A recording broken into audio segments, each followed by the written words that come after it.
Do you agree with Boris Johnson that scrapping the Northern Ireland Protocol bill would be a great mistake? Yes, I mean, the BBC's Brussels correspondent earlier tweeted that she understands that the EU won't move ahead with Rishi Sunak's proposed reforms unless there is a commitment to actually drop the Northern Ireland Protocol bill. If you ask me, Calvin, this shows that the EU don't actually give a damn about Northern Ireland or about the Belfast Agreement. It's always been about damaging the interests of the United Kingdom to make Brexit look unappealing to the remaining EU 27 by effectively subjugating unionist communities in Northern Ireland. I actually think Boris Johnson's intervention is a helpful one because it reminds the EU and the government that the Northern Ireland Protocol bill is there for a reason. It was designed for a reason, and the reason is really quite simple. It gives our country an alternative, because if we don't, all we can do is accept the EU's thin gruel. The EU would have us over a barrel, keeping us aligned to it and a constituent part of our country under the jurisdiction of a foreign power. And I don't know about you, Calvin, but that isn't what I had in mind when I voted for Brexit. It's not at all. I'm liking the footage we're showing there of Boris Johnson and Carrie as if they're entering number 10 again. Laurie, is this about restoring trust? I think it's about Boris Johnson's career ambitions, actually. I think that him weighing in at this time is there to sort of drive a bit of a wedge that gets a number of people in his own party thinking that he's a kind of guy that they want to go for as leader again. So if we're questioning the EU's motivations, I also think we should be questioning Boris Johnson's motivations as well. Oh, always. But the problem here is the Northern Ireland Protocol bill, isn't it? It's important because it's our biggest bargaining chip with the EU. Well, is it our biggest bargaining chip? I mean, there are very complex layers of negotiations here, of which there will be a give and take when it comes to certain things. You know, from what I've been reading, the EU has been more relaxed on some of the customs checks that might be happening because, for example, of a commitment to have more real-time data provided by the UK side. So there's a lot of to and fro that will be going on around the negotiating table. The idea that there's this kind of big, you know, nuclear button to press and that will have some kind of sway over the EU, it's a bit debatable when you look back at the track record of some of the negotiations that we saw over the last few years that maybe didn't work out so well for the country. And Darren, I think Laurie makes some interesting points about Boris. I mean, he might be right, but should we trust him? What are his motivations?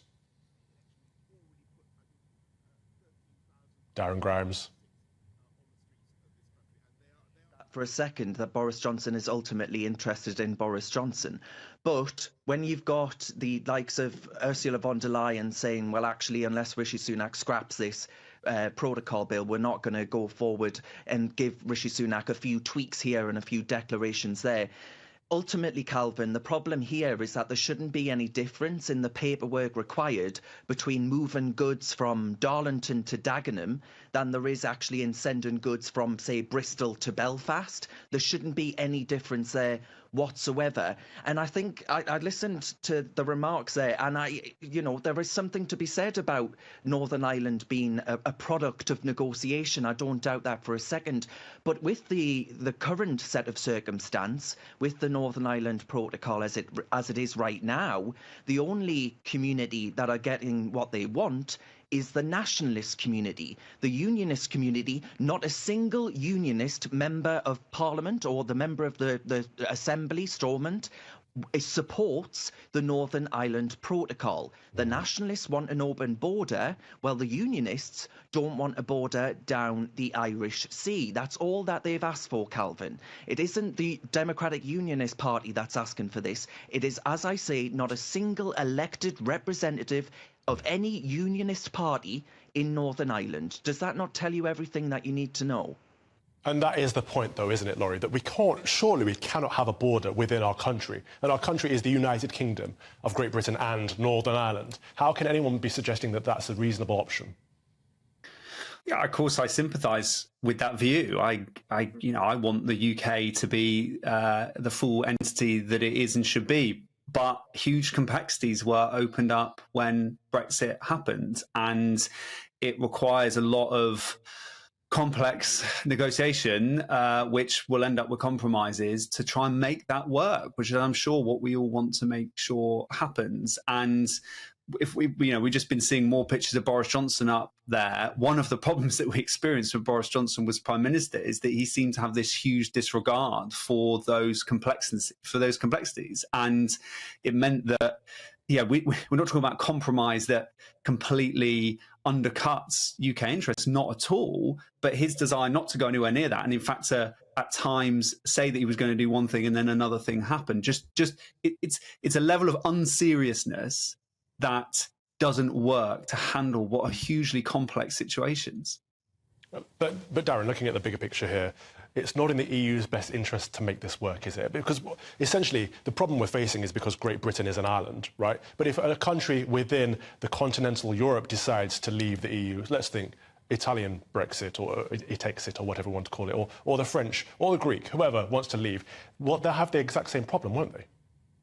Oh, absolutely, 100%. I mean, the EU is a very good and tough, robust negotiator. Calvin, from the bottom of my heart, I wish the United Kingdom would be equally as robust in defending our own interests as the EU does theirs. They are utterly ruthless.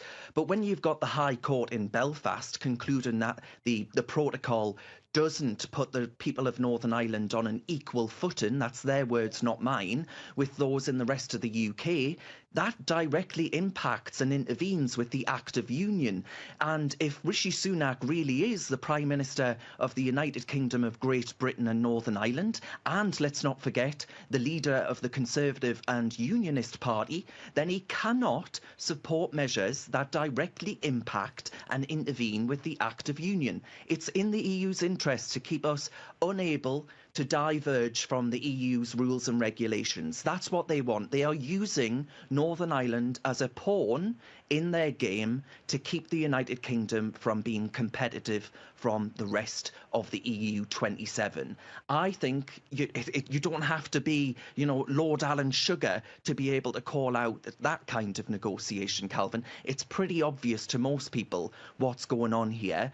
Any new arrangement should ensure that there are absolutely no regulatory barriers between Northern Ireland and its biggest market, which isn't the EU, Calvin, but the rest of the United Kingdom. That's what's really important, because you cannot ultimately have the Belfast Agreement if you have the protocol. Politicians have got to decide which one they want. If they want peace on the island of Ireland, then the protocol has got to go. I mean, Darren makes some fantastic points, Laurie, and just to circle back around to complete this conversation, regardless of where you sit on Brexit, the deal that Rishi Sunak is supposedly about to strike with the EU would see the ECJ become the ultimate arbiter of disputes between Britain and the rest and the EU on Northern Ireland. Don't you think that would be a betrayal of Brexit? I think it depends what sort of layers of arbitration, the levels of arbitration you have. To say that they're the ultimate arbitrator doesn't necessarily mean that you get to that point in the context of what these international disputes will be, right? You can have layers of, I don't know how they necessarily do this with different courts, but layers before it ultimately goes to that point. So we may be in a situation where if there's better favour between nations and regions, that you do end up not ultimately getting to that kind of point. But again, these are even if you do get to that point, these are the huge complexities that erupted from the Brexit moment, and the fact that there is a land border between an EU and now in this case a non-EU state. And they're so difficult to try and sort out. And I get the idea that, you behave in a certain way to try and influence your opponent, and that's happening from both sides, or the person you're negotiating with, sorry. But at the end of the day, it's going to have to come down to some pretty complex, pretty technical compromises that hopefully make this work for everyone.